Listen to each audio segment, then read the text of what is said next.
C'est un échec pour les gens qui soutiennent le Frexit, puisqu'ils ne vont pas faire 5%. C'est peut-être un échec pour les militants parce qu'ils vont perdre leur entre guillemets l'argent qu'ils donnent au parti, puisque là on parle de sommes de centaines de milliers d'euros. S'ils ne font pas 3%, qui vont donc partir aux oubliettes. On sait que les alliances en politique sont compliquées, mais celle-ci avait la qualité d'être une alliance qui ne sacrifie pas les candidats. François Asselineau et Florian Philippot auraient tous les deux été candidats et potentiellement tous les deux élus. Notre première étape était simplement de vouloir les mettre autour de la table. Mais nous ne sommes même pas arrivés à ce stade-là. Le Frexit, c'est pas une idée de droite en tant que... Moi, je me sens pas de moi personnellement, je me considère pas de droite. Le Frexit, c'est retrouver les manettes, en fait, d'une façon ou d'une autre, pour pouvoir porter sa politique, entre guillemets, de gauche, de droite ou autre. Comme disait Einstein, quand il y a des échecs à répétition, c'est que quelque part, il y a de la folie. Il y a quelque chose de répétitif dans la façon dont les arguments sont avancés, dans l'émotion qui est portée, et c'est tout sauf constructif, c'est autodestructeur pour moi. On fait cette petite conférence de presse, on est le 13 mai, on a initié une action par le biais d'un collectif qu'on a créé pour l'occasion qui s'appelle Alliance Résistance, avec comme idée de base d'allier les deux listes Frexit majoritaires qui sont l'UPR et les Patriotes, avec comme argument de base que les élections européennes ont la particularité d'être une élection proportionnelle à un tour, et donc avec 5% des voix, on a 5 élus.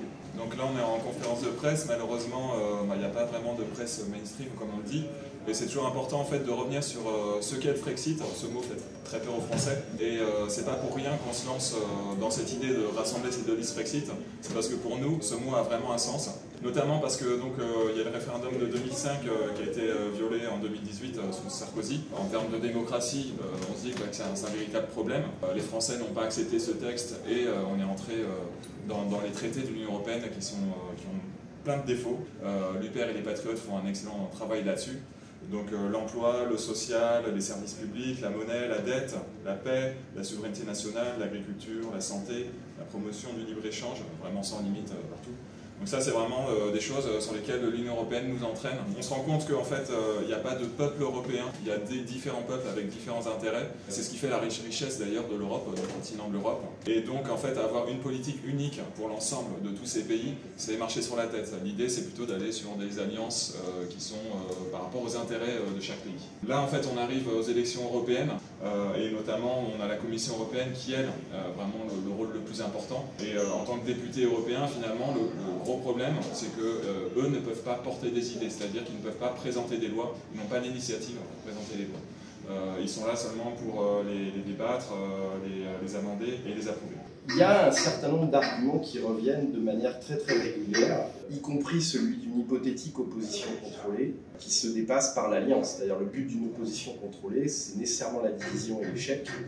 À partir du moment où il y a alliance, il y a un succès, et donc on dépasse l'opposition contrôlée. Au niveau des cadres du parti, on a aussi eu des contacts de gens qui ont conscience d'aller à un échec plus que probable, c'est-à-dire qu'ils escomptent 3,5, 4%, mais à aucun moment il n'y a personne qui nous a dit en toute confiance on va dépasser les 5%. Donc à partir du moment où on part vaincu, c'est pas raisonnable. Il n'y a rien de raisonnable là-dedans. Il y a quelque chose qui est au-delà de la raison. En fait, il y a quelque chose d'émotionnel. Et d'ailleurs, Jean-Maxime Corneille, j'ai vu ça, a été choqué là-dessus. Il a parlé de partisianisme, lui. Ce qui est dommage, c'est qu'on est terminé en étant perçus notamment comme des opposants et des adversaires, ce qui n'est pas le cas. On a décidé de faire ça en amont de la fin des listes. On ne va pas faire campagne contre l'un ou l'autre à l'issue de cette action.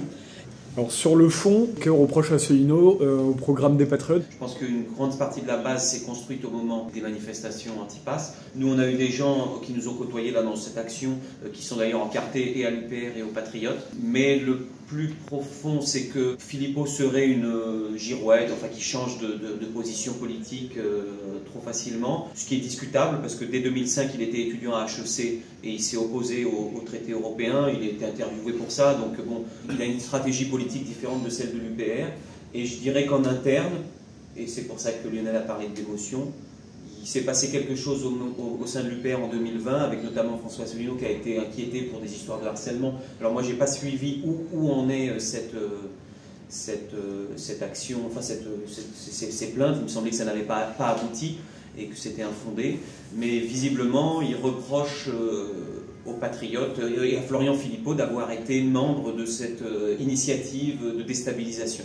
Nous, c'est ça qu'on a essayé de leur témoigner, c'est que c'est de l'entre-soi, que pour être élu, pour avoir 5%, il faut 1 million de voix. Qu'est-ce qu'on peut imaginer comme projet ou comme manière d'aborder les choses pour éviter ce type de division dans le futur?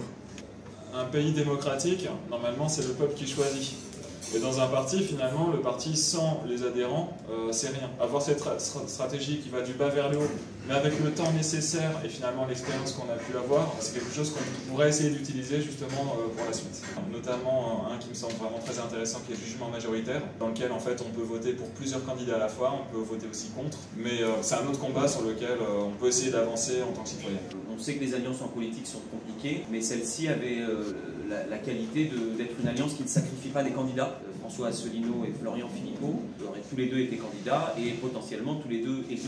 On a fait un travail citoyen, donc de médiation citoyenne pour arriver à ça. Voilà, on arrive un peu à l'heure du bilan. Il faut avoir des espaces où les gens sont libres d'exprimer tout ce qu'ils veulent dire. Et à un moment donné, il faut faire une distinction entre cette parole-là, en privé, en interne, et une parole publique.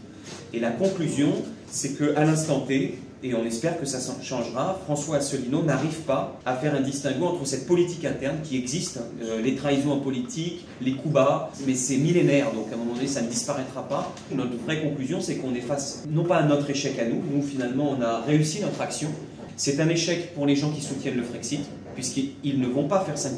C'est peut-être un échec pour les militants parce qu'ils vont perdre leur entre guillemets l'argent qu'ils donnent au parti, puisque là on parle de sommes de centaines de milliers d'euros, s'ils ne font pas 3% qui vont partir aux oubliettes. Dans une période où les gens sont en difficulté financière, nous on en côtoie beaucoup. Donc nous on a réussi notre action de ce point de vue-là. Quand il y a des échecs à répétition, c'est que quelque part il y a de la folie.